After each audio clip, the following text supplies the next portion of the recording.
Bismillahirrahmanirrahim.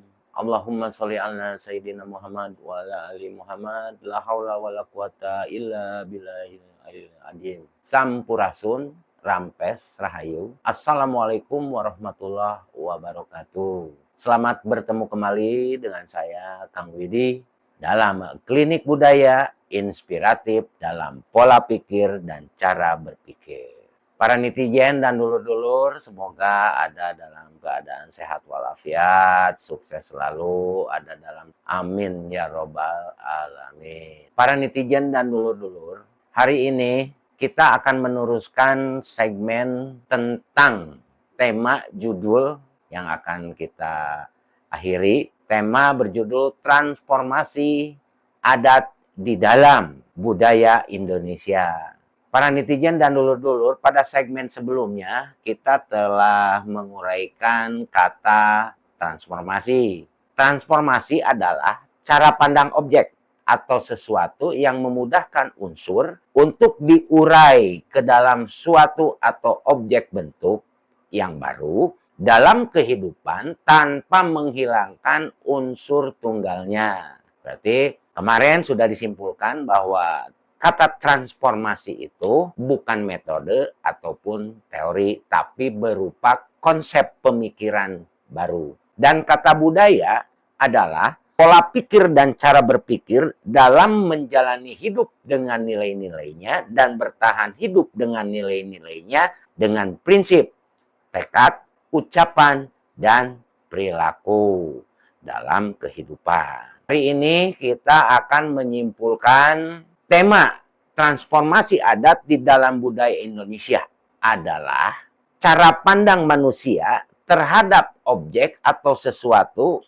yang terlahir untuk menjalani hidup dengan nilai-nilainya dan bertahan hidup dengan nilai-nilainya. Dengan unsur-unsur, norma, dan nilai awal yang menjadi bentuk baru seutuhnya. Artinya nilai-nilai awal yang disatukan dengan bidang. Saya ambil contoh makanan yang populer di Nusantara. Contoh yang tunggal itu combro. Bahan baku combro pasti orang sudah mengenal.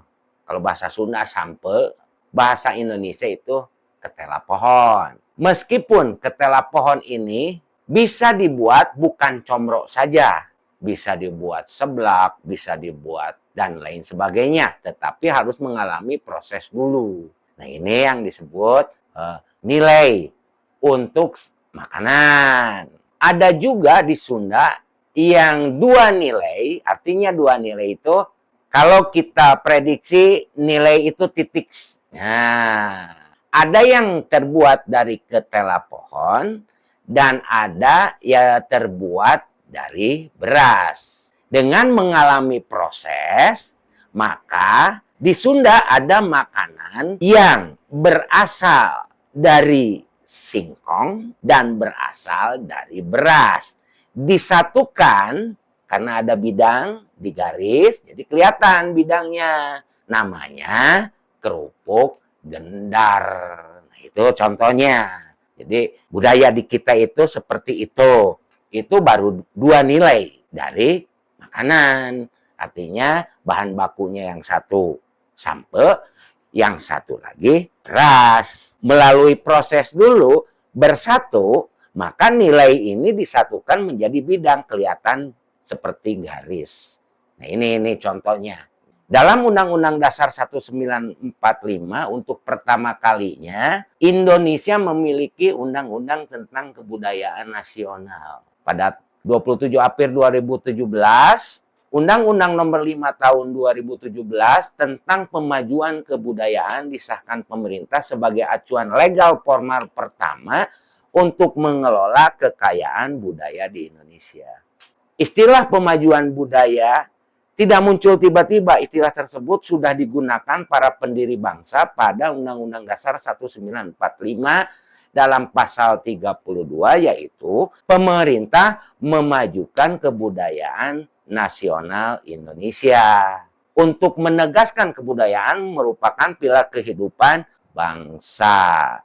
Nah, negara memajukan kebudayaan nasional Indonesia di tengah peradaban dunia dengan menjamin kebebasan masyarakat dalam memelihara dan mengembangkan nilai-nilai budayanya. Dari uraian-uraian tersebut, kita menyimpulkan bahwa di dalam dasar Pancasila sebagai Asas Negara Republik Indonesia itu sudah tertuang pada Pancasila sila kedua.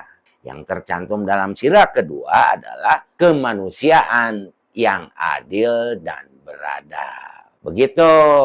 Jadi para netizen dan dulur-dulur, apa yang dikasih tema tentang transformasi adat di dalam bangsa Indonesia. Jadi bukan suatu perubahan, bukan pula merubah, tetapi cara pandang kita. Nah, ini yang utama, cara pandang, bukan sudut pandang. Nanti kalau misalkan ada perubahan atau dirubah, seperti manusia jadi robot, itu dirubah. Kemanusiaannya itu tidak akan muncul. Tetapi dengan perspektif bahwa transformasi adat di dalam bangsa Indonesia adalah menyelaraskan nilai-nilai ini dengan satu norma dan normanya menjadi satu keutuhan dalam bingkai dan bentuk yang bulat. Demikian para netizen dan dulur-dulur, bahwa keragaman, suku, ras, agama, dan lain sebagainya itu merupakan suatu kaidah-kaidah transformasi, bukan dirubah bentuk atau diganti rubah bentuk. Bukan seperti itu. Tetapi kita akan hanya membuat sebagai arah. Demikian para netizen dan dulur-dulur, mudah-mudahan bermanfaat. Jangan lupa subscribe, share, like, and comment. Sampurasun, rampes rahayu, bil taufik wal hidayah. Wassalamualaikum warahmatullahi wabarakatuh.